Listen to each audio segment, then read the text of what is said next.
Sports Today. We bring you this video segment every single morning to help you catch up with things that have been taking place in the world of sport whilst you were catching up on some all-important sleep. Because, well, let's face it, you need sleep, I need sleep, the whole world really does need sleep. The world of sport is one of those things that doesn't necessarily always sleep. There's something or the other that's always going on, and it can be a little tough at times to catch up with and keep abreast of all the developments that have been taking place in the world of sport. But worry not, we've got you covered. And let's start off with something rather interesting and also endearingly, let's say, heartwarming that came out from last night's KKR versus CSK game. Now, one of the reasons that CSK were able to turn around their poor form, they lost 2 out of 2 prior to this, and then ended up registering a nice little victory at home over KKR, was the form of one Ravinder Jadeja. Now, of course, Jadeja ended up starting with, of course, the ball. He bowled a very economical spell, 3 wickets, took a catch, which incidentally was his 100th IPL catch.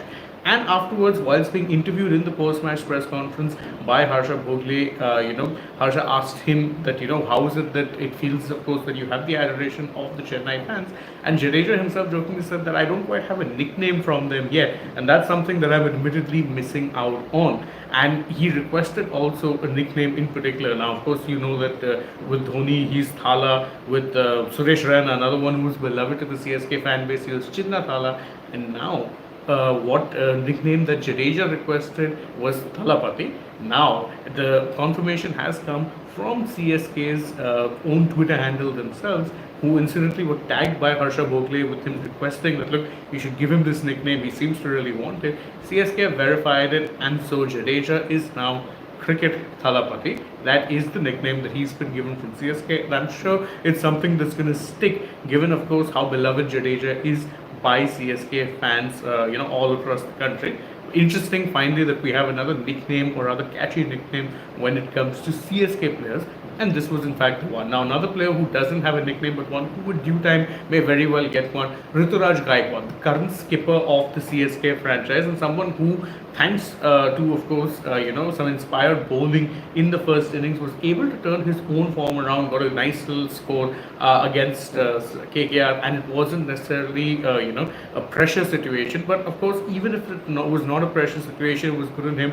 He got the runs because he's had a very poor start to the season, and there were questions being raised over his form with the bat, even if not necessarily always with, let's say, his captaincy, although there were a few question marks there as well. And speaking after the game, Ruturaj said that, look, I was not really worried about the kind of form I had with the bat, saying a lot of it is sometimes surface reliant, and it can sometimes just be about what kind of pitch you're getting, and if you get a good ball or bad ball here or there, which has your name on it, precious little really that you can do about it. So I wasn't too worried, just glad to be back among the runs. Now, of course, there's 2 ways to look at it. Ruturaj has traditionally always been a slow starter in the IPL, tends to pick up form later on, but there's also no indication that he was getting some otherworldly kind of deliveries in, let's say, the previous games. He was just more often than not showing too much intent. So it's an interesting reading from him. But hey, as long as he got back into form, that's all that will matter to CSK fans. Now, moving on from IPL news, and there's an interesting bit of news coming in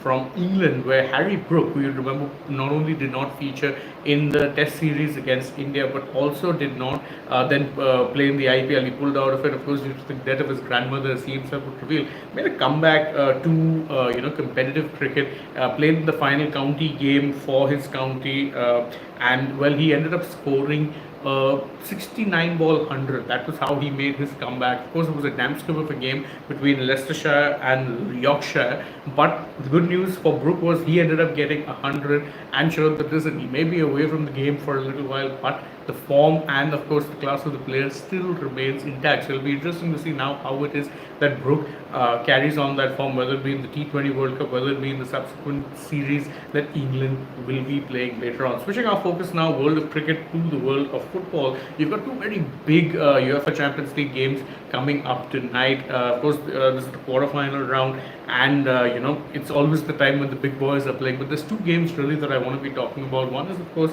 Arsenal versus Bayern Munich. The other, Real Madrid versus Manchester City. Now, of course, Arsenal Bayern is a game that usually overwhelmingly favors the Bavarian Giants, but in recent times, given the kind of form that Bayern are in, of course, they're one game away from losing the Bundesliga. I would say that this is interestingly the one time where Arsenal would, in fact, be starting the favourites to get a result in this particular game. So it'll be interesting to see how it goes. But for me, I think Arsenal would definitely be starting favourites. The other game, City versus Real Madrid, I cannot for the life of me call down the middle. It's one of those games really that will be decided by the finest of margins and potentially a few game-changing moments here or there, because again, both teams are so set in how well they play and have so much individual quality that it's very hard to predict, let's say, who it is can get the win on this particular night. And potentially for me, whoever wins this quarterfinal would be the ranked favourites to go on and lift the UEFA Champions League trophy as well. So I think that for me is definitely the two games that I would be watching out for as far as the Champions League goes. It's a very, very interesting time in the Champions League, and I hope that we get good matches as well. We'll also do some breakdowns on it on Sports Day here, so you can stay tuned for that as well.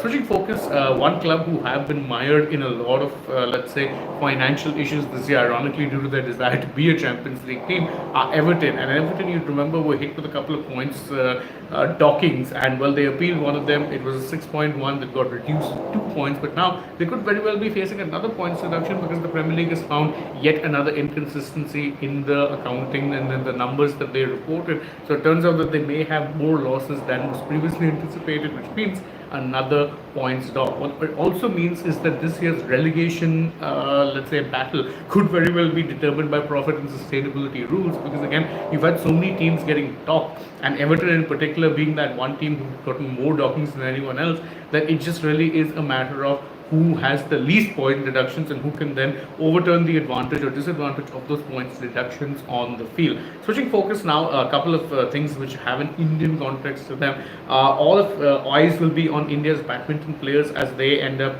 taking to the Badminton Asian Championships. Of course, that is an important tournament, considering that it's an Olympic year. You want to be getting all of, let's say, the momentum that you can. But the onus is going to be big time on the singles competitors. That includes, of course, the likes of a PV Sindhu, and Sindhu hasn't been in good form so far this year. In fact, has looked middling or average at best whenever it is that she has played. You would hope, or in normal circumstances hope, that a Satvik Sairaj Rankireddy and Chirag Shetty would in fact be up there as far as contention for medals is concerned, but they're not going to be playing in this particular tournament, so that's a huge blow. Let's see how it is that the singles players can do, because again, more often than not in singles, it is let's say the problem that comes is that in recent times you just haven't had enough glory. Now, one more story, and it's an interesting one that we will do a bit of a deep dive on later in the day, involves, of course, the Indian Olympic Association, or the IOA. The president, PT Usha, has now suggested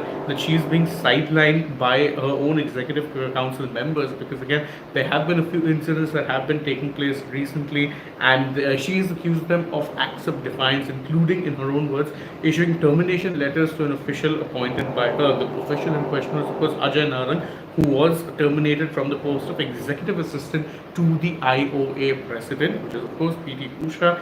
On Friday also, previously, there were 9 members of the EC who had pasted a signed notice in the IOA premises saying that unauthorized persons should not be entering the headquarters. So what it does tend to suggest is that there seems to be a little bit of a civil war-like situation in the IOA, which is exactly what Indian sport in an Olympic year, or any year really, does not need, but doubly so in an Olympic year when the focus really should be on the athletes, and more importantly, it should be on ensuring that you maximize your medal return.